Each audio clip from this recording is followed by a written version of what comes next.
Bismillahirrahmanirrahim. Assalamualaikum. Bertemu lagi dengan sendiri atau diantarin. Semoga kita baik-baik saja dan semoga kita masuk surga. Amin. Sekarang masuk ke video.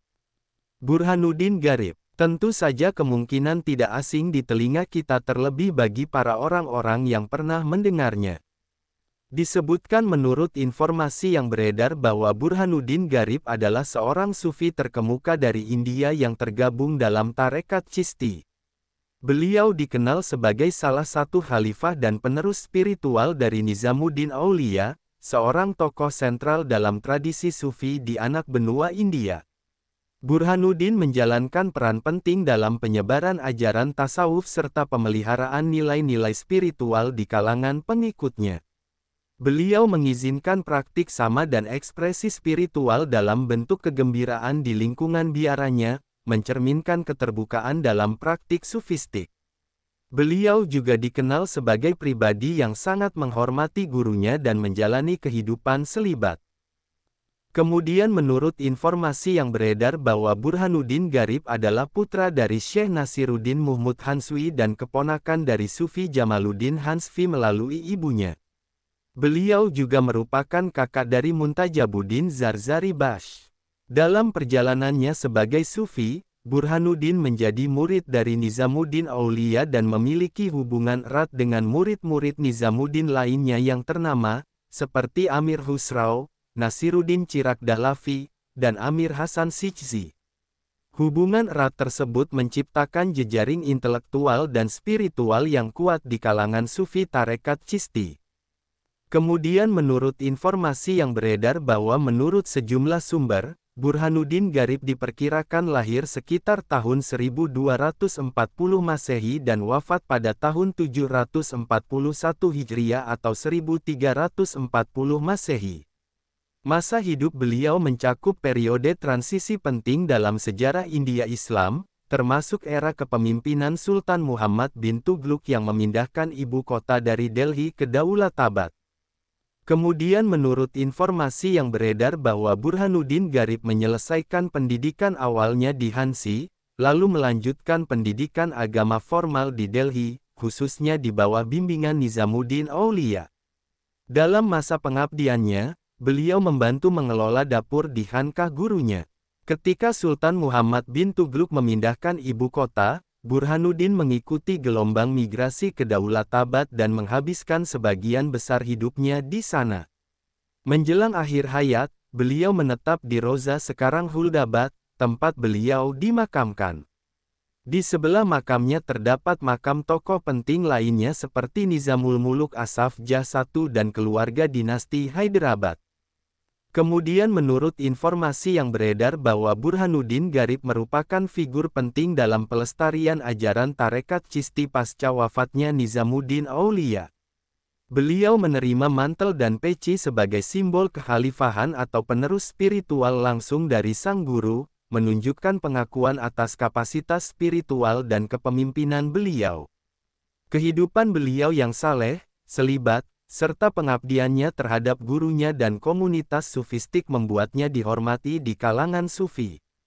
Sikapnya yang ramah terhadap murid dan keterbukaannya terhadap seni dan ekspresi spiritual turut memperkuat daya tarik tarekat di kalangan masyarakat luas.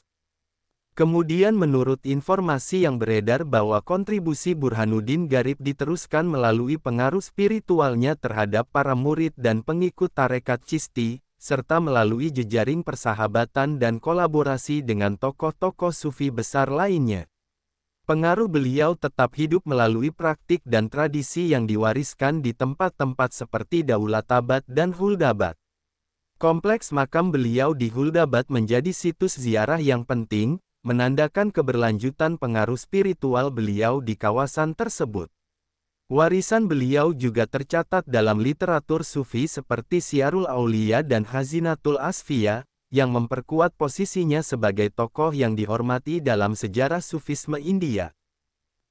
Burhanuddin Garib merupakan salah satu tokoh sentral dalam sejarah spiritual Islam di anak benua India, khususnya dalam lingkup tarekat Chishti. Peran beliau tidak hanya terbatas sebagai seorang murid dari Nizamuddin Aulia, tetapi juga sebagai pemangku otoritas spiritual yang diakui secara luas oleh komunitas Sufi di zamannya. Diberikannya mantel dan peci sebagai simbol kekhalifahan dari sang guru menjadi bukti pengesahan peran beliau sebagai penerus ajaran dan bimbingan spiritual Nizamuddin Aulia, yang dikenal sebagai salah satu tokoh paling berpengaruh dalam tarekat tersebut. Konteks sosial dan politik pada masa kehidupan Burhanuddin Garib turut membentuk perjalanan spiritual beliau. Perpindahan ibu kota oleh Sultan Muhammad bin Tughluk dari Delhi ke Daulatabad secara besar-besaran membawa dampak sosial yang sangat besar. Banyak ulama, sufi, dan masyarakat umum ikut dalam migrasi ini, termasuk Burhanuddin Garib. Keputusan beliau untuk berpindah ke Daulatabad menunjukkan fleksibilitas serta dedikasi terhadap umat yang berpindah bersama-sama. Dalam konteks ini, beliau tidak hanya menjalani kehidupan sufi secara individual, tetapi juga memimpin dan membina komunitas dalam situasi sosial yang berubah drastis. Kehidupan Burhanuddin Garib yang selibat mencerminkan asketisme dan kedalaman spiritual dalam tradisi sufi. Pilihan hidup ini bukan hanya sekadar penghindaran dari kehidupan duniawi, melainkan suatu bentuk pengabdian total kepada Tuhan dan tarekat. Dikenalnya beliau sebagai Bayazid Thani, atau Bayazid yang kedua, oleh Nizamuddin Aulia mengacu pada kedalaman pengalaman mistik yang paralel dengan Bayazid Bastami, salah satu tokoh sufi klasik dengan reputasi spiritual yang tinggi dalam tradisi tasawuf Islam. Hubungan Burhanuddin Garib dengan para tokoh besar lainnya seperti Amir Khusrau, penyair legendaris dan pencipta Qawwali, serta Amir Hasan Shijzi dan Nasiruddin Chirag Dahlavi menunjukkan keberadaan beliau dalam poros penting jaringan intelektual dan spiritual dunia Sufi India. Beliau berada di tengah-tengah generasi emas Sufi India, di mana integrasi antara tasawuf, sastra, musik spiritual, dan praktik sosial berjalan beriringan dan saling menguatkan. Kontribusi Burhanuddin dalam mendukung sama dan bentuk ekspresi spiritual lainnya juga memperlihatkan kecenderungan tarekat Chisti untuk terbuka terhadap seni sebagai bagian dari ibadah dan pendekatan diri kepada Tuhan. Dalam hal ini, biara atau khanqah beliau bukan hanya menjadi pusat ibadah semata, melainkan juga menjadi pusat kebudayaan dan penyebaran nilai-nilai tasawuf yang damai dan toleran. Dalam khazanah sastra Sufi, nama Burhanuddin Garib tetap disebut dengan penuh hormat dalam karya-karya sejarah spiritual seperti Syiarul Aulia dan Khazinatul Asfiya. Catatan-catatan ini menunjukkan bahwa beliau bukan hanya tokoh lokal atau regional, tetapi telah menjadi bagian dari narasi spiritual Islam yang lebih luas di kawasan Asia Selatan.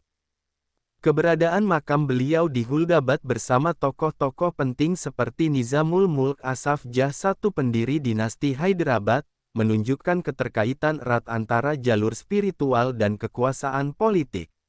Para penguasa lokal maupun regional di India masa itu umumnya menunjukkan penghormatan besar terhadap para sufi sebagai pemandu spiritual rakyat dan penjaga moral masyarakat.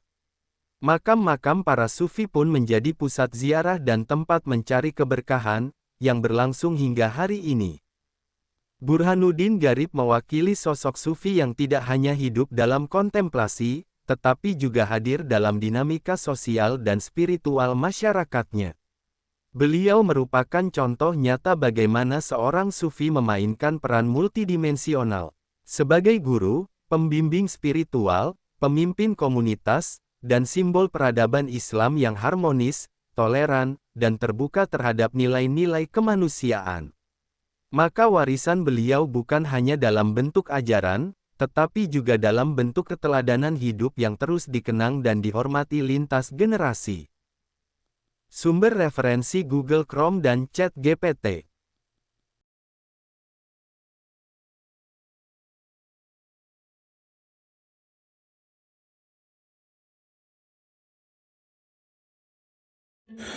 Tentu kita tahu bahwa dalam setiap perjalanan hidup, selalu ada saat ketika diri kita merasa lelah, goyah, bahkan ingin menyerah.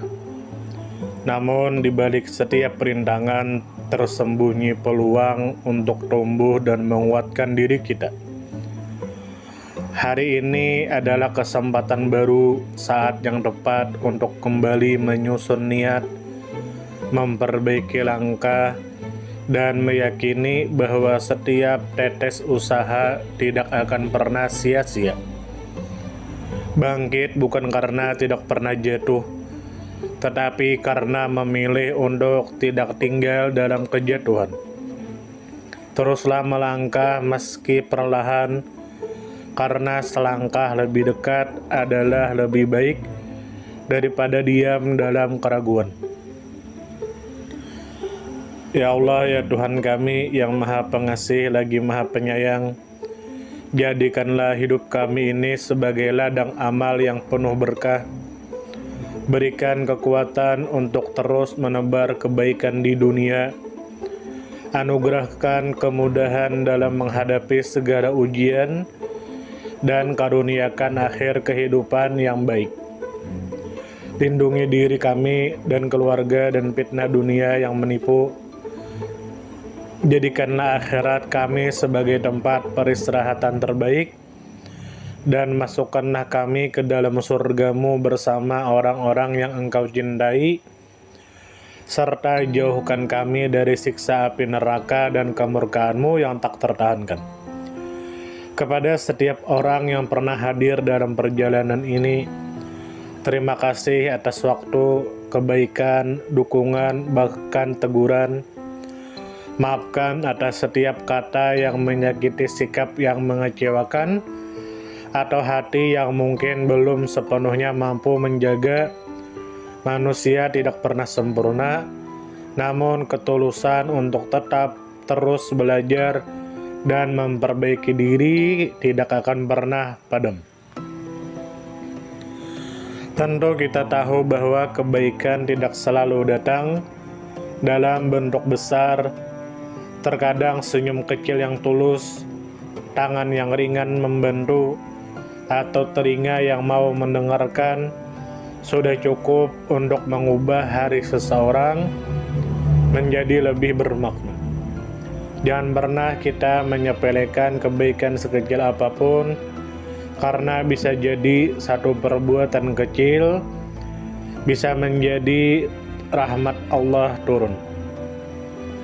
Tentu kita tahu menjadi pribadi yang baik bukan berarti tanpa celah, namun menjadi pribadi yang senantiasa sadar dan ingin terus memperbaiki diri.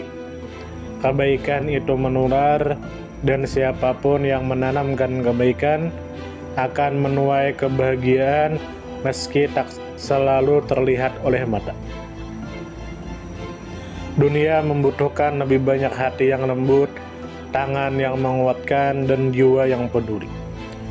Semoga usaha yang dilakukan bernilai ibadah. Semoga hidup kita menjadi pemberat amal baik, dan semoga kelak ketika dunia telah kita tinggalkan, nama yang tertinggal bukan hanya sekedar dikenang, tetapi menjadi doa yang terus mengalir karena kebaikan yang tidak pernah berhenti untuk ditanam. Terima kasih banyak. Mohon maaf jika ada salah. Silahkan jika suka ditekan tombol like, silakan share, dan jika ingin memberikan saran dan komentar, silakan komen. Semoga kita baik-baik saja, semoga kita masuk surga. Wassalamualaikum warahmatullahi wabarakatuh.